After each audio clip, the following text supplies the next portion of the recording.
શિક્ષણના આ પાવન પ્રસંગે મંચ પર ઉપસ્થિત બંને મહારાજ સાહેબો, મહાસતી સાહેબો, સર્વ મિત્રો, વડીલો, માતાઓ, બહેનો અને વિદ્યાર્થી મિત્રો, આજે સરસ મજાનો મારા માટે યોગ છે કે આવી સરસ પાવન પ્રસંગમાં મને ઉપસ્થિત રહેવાની તક મળી છે.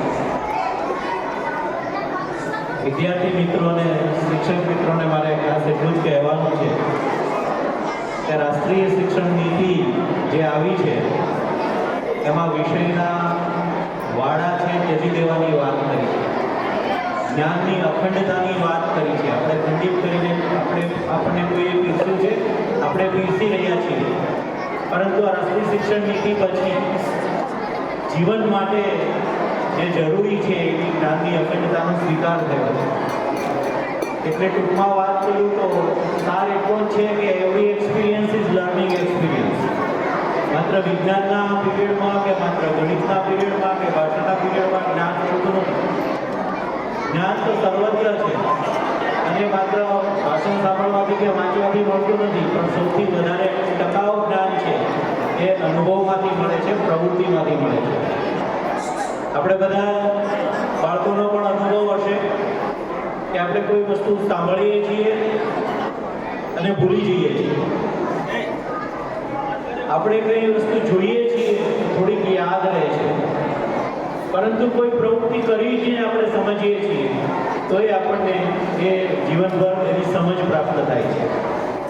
તો આ એક પ્રવૃત્તિનું માધ્યમ એ પણ પર્યુષણ પર્વની સાથે ભગવાન મહાવીરના જન્મ સમય સાથે જોડીને એક અનુભવ મળે છે. મારી દ્રષ્ટિએ આ એક શિક્ષણનો ઉત્તમ અનુભવ છે.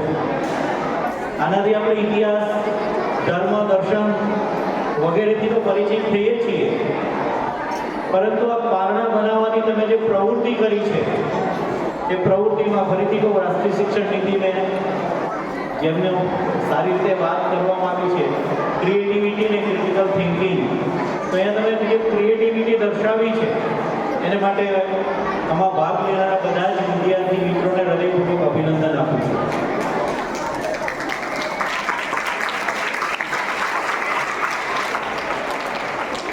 ફરીથી એ જ વાત કરું કે આપણે ઇતિહાસ, દર્શન, ધર્મ આ તો બધું શીખીએ છીએ, પણ આમાંથી તમે ગણિત કેટલું બધું શીખો છો. અહીંયા એના પારણાના પાયા બનાવવા, એના જોઈન્ટ કરવામાં વિજ્ઞાન, આમાં પારણાને લગતા ગીતો હશે, અહીંયા ગવાશે કે ગાયા, તો ભાષા, ગણિત, વિજ્ઞાન, ઇતિહાસ તમારા વિસ્તારમાંથી જ વસ્તુઓ તમે શોધી છે. એટલે તમને સ્થાનિક પરિસ્થિતિનો જે ખબર પડે છે, આ બધાનો ઉપયોગ કરીને તમે જે રીતે એક પારણું શ્રદ્ધાપૂર્વક તૈયાર કર્યું છે, એમાં બધી એનર્જી વાપરી છે, એ બધી જ એનર્જી છે એક એનર્જીવાળા એક લર્નિંગ તરફ તમને લઈ જાય છે. મારા સાહેબ કહેતા હતા કે અહીંયા શહેરમાં વસ્તુઓ મળે એવી વસ્તુ ન મળે, એટલે બાળકો જે ગામડાના છે વધારે નસીબદાર છે, વધારે ક્રિએટિવ છે, કે જે લોકો હાથ વગા ફૂલનો ગજરો બનાવી શકે છે એ જ સુખી થાય છે. ગજરો લેવા માટે કે સાધન લેવા માટે અમદાવાદમાં જઈએ એના કરતાં આપણી આજુબાજુમાં શું મળે છે અને એનો આપણે શ્રેષ્ઠ ઉપયોગ કેવી રીતે કરી શકીએ, એવી એક આપણને જ્યારે દ્રષ્ટિ પ્રાપ્ત થાય ત્યારે સુખી થવાના એ રસ્તા છે. સમગ્ર રીતે આ કાર્યક્રમમાં અને ગઈકાલથી મારા સાહેબના સત્સંગમાં આવવાનું થયું. મારા માટે મારા જીવનમાં ઘણું બધું લર્નિંગ ગઈકાલ શાંતિ હું કરી રહ્યો છું. તો આ સદભાગીપણમાં મને આમંત્રણ આપવા બદલ, મને ભાગીદાર કરવા માટે હું ભારત સાહેબનો હૃદયપૂર્વક આભાર વ્યક્ત કરું છું. આપ સૌને શુભેચ્છા પાઠવું છું. જય ભારત, જય હિન્દ, જય જય ગઢી.